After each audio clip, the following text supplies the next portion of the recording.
Welcome to the deep dive. Today, we're tackling a really common question, one that kind of swirls around so many of our relationships. Where exactly is the line between love and friendship? Yeah, it's a boundary we often just assume is, crystal clear. Think about that Korean phrase, yodo. Between love and friendship, yeah. Exactly. It paints this picture of two totally distinct zones. Right, we're almost like conditioned to see them as strictly either. But if you really stop and think about your own life, your own connections, do those lines always feel quite so sharp?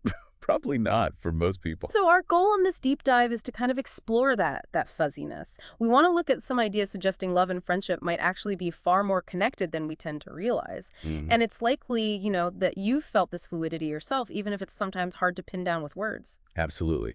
And the sources we've been digging into really point towards this more, let's say, nuanced understanding. Okay, so instead of thinking about a solid wall between them, our sources are suggesting we should maybe think about a multidimensional emotional spectrum. Precisely. That usual framework, romantic love versus platonic friendship, it's just too rigid. It tries to force these really complex feelings into simple little boxes.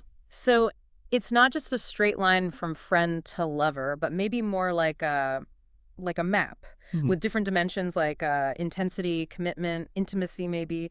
And our connections can exist in all sorts of places on that map. Exactly that. Love and friendship aren't necessarily these opposing forces. They can blend, they can overlap, they can even transition into each other. Think less about two separate destinations and more about, I don't know, a really intricate network of roads connecting everything. Interesting. One of our sources even talks about a fractal structure of emotion. That sounds pretty deep. It is, yeah. A Yeah. fractal, it's a pattern that repeats itself at different scales, smaller and smaller. So if you apply that idea to emotion, it suggests that the fundamental ways we connect, how we feel, attachment, empathy, support, might share similarities. Whether it's with your best friend or your romantic partner, the core elements might be there, just expressed with, say, different intensity or different situations. It helps move us beyond those simple labels. Okay. So let's dig into what's actually happening, like in our brains. What makes love feel different from friendship on that biological level? Well, at their core, they do seem to have distinct sort of driving forces.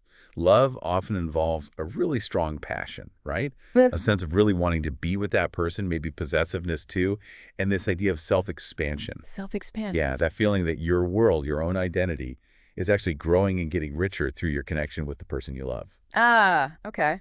And friendship, how does that compare? Friendship tends to emphasize respect for their autonomy, their independence. There's empathy, of course, but usually less possessiveness and more a sense of just easygoing coexistence. You're together but separate. So it sounds like a key difference might be how much we blur that line between ourselves and the other person, and how we balance sort of needing them versus respecting their individual space. Absolutely. And you can see this reflected in our brain chemistry, or at least that's the theory. Love, with all its intensity, often comes with this powerful but maybe volatile surge of what you might call excitement and bonding chemicals. Things like dopamine, oxytocin. Right. Famous ones. Yeah. And this can lead to that exhilarating, but sometimes maybe unstable feeling and a very, very focused attention on the loved one. That totally makes sense, that feeling where they're all you can think about sometimes.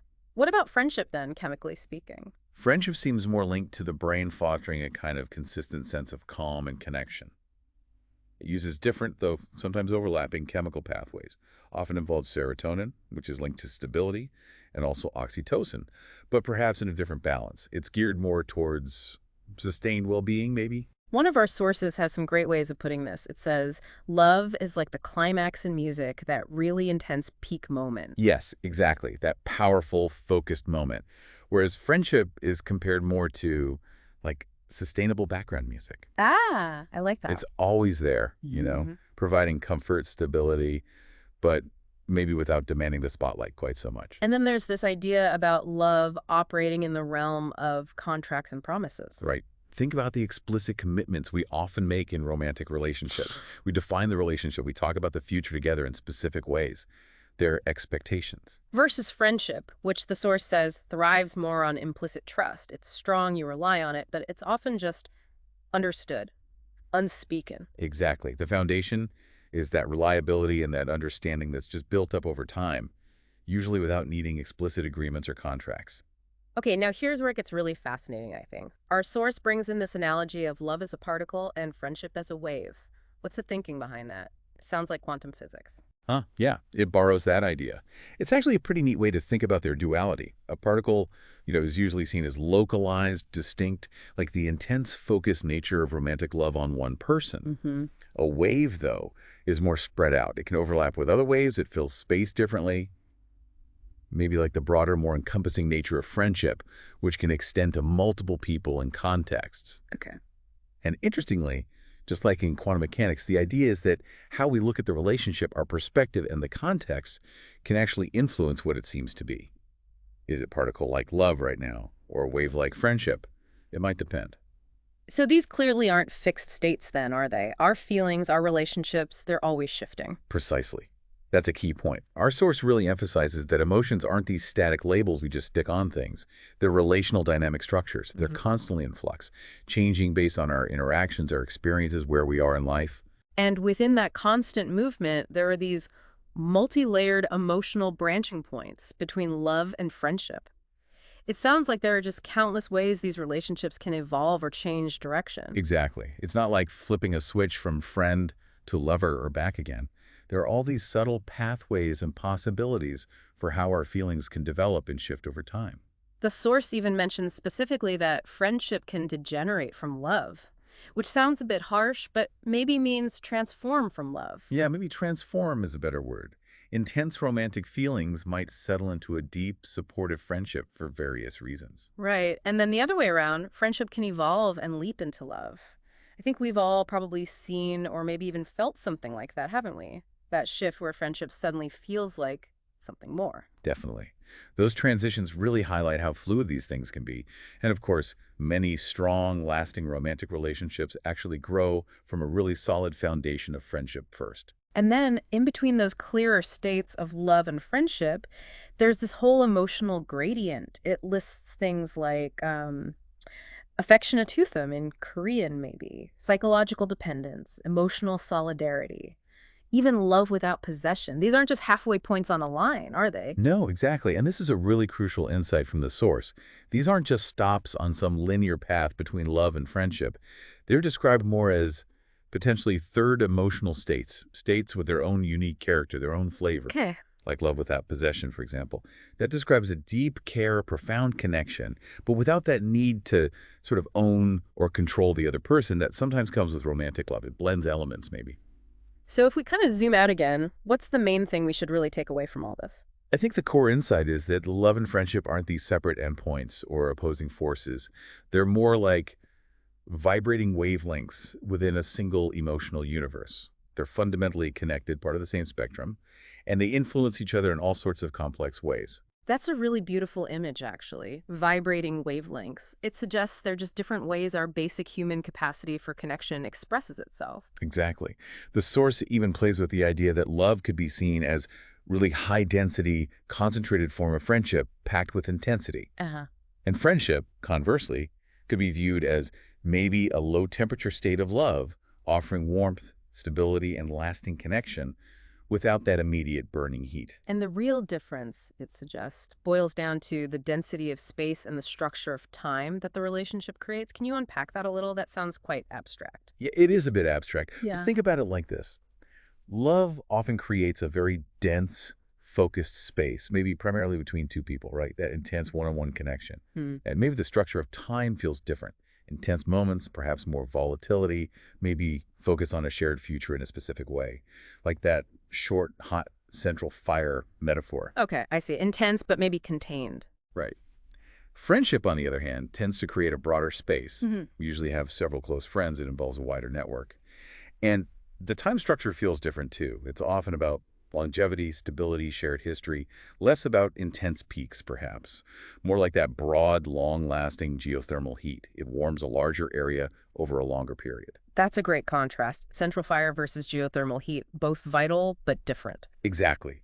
Both give us something essential, just in different ways, occupying different kinds of space and time in our lives. So the goal here isn't really to strictly define this is love, this is friendship. It's more about developing the sense to read the spectrum of emotions, to look beyond just those two basic labels. Precisely.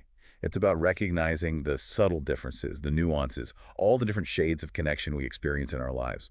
And as the source points out, sometimes those in-between spaces, those intermediate zones, they can actually be the most fertile ground for emotions. They can hold really unique, really valuable experiences that don't fit neatly into our standard categories. Which really highlights how our language sometimes just falls short, doesn't it? It struggles to capture all these complex, nuanced feelings. It really does. And our sources actually offered some quite beautiful sort of metaphorical ways to think about this relationship. Oh yeah, let's share those. We had some really thought-provoking statements here. The first one, friendship might be love's quiet name. Hmm. That really makes you think, doesn't it? About the deep comfort, the understanding, the quiet support that can be right at the heart of both kinds of connection. It does. Then there was, love might be the moment friendship burns out. A bit more dramatic, that one. Yeah, perhaps suggesting that love is a kind of intense transformation, a flare-up, maybe, of the potential energy that was already there in the friendship. A more intense, maybe even fleeting expression sometimes. Highlighting that intensity, yeah. And finally, this one really captures the whole spectrum idea. Nameless emotions grow between them. Ugh, that's my favorite, I think. It just perfectly points to that reality. Our emotional world is so much richer and more varied than the labels we currently have for it. There's so much that exists in those spaces Yeah. between the words. Absolutely. Those unnamed feelings are real, they're significant. So I guess the big takeaway here is that the relationship between love and friendship, it's just so much more intricate, so much more intertwined than we often tend to think. It's definitely not just an either situation. Not at all. It's a dynamic spectrum, a whole landscape of human Yeah. connection. So for you listening, maybe take a moment to think about a significant relationship in your own life. Where might you place it on this kind of spectrum we've been talking about? Has it shifted or changed over time? Mhm. And maybe consider what nameless emotions, what feelings that are hard to label might actually exist within that connection. It's really just an invitation, I suppose, to look at your own relationships with maybe a more open, more flexible mind. It really is Yeah. a chance to appreciate the complexity. Well, thanks for taking another deep dive with us today.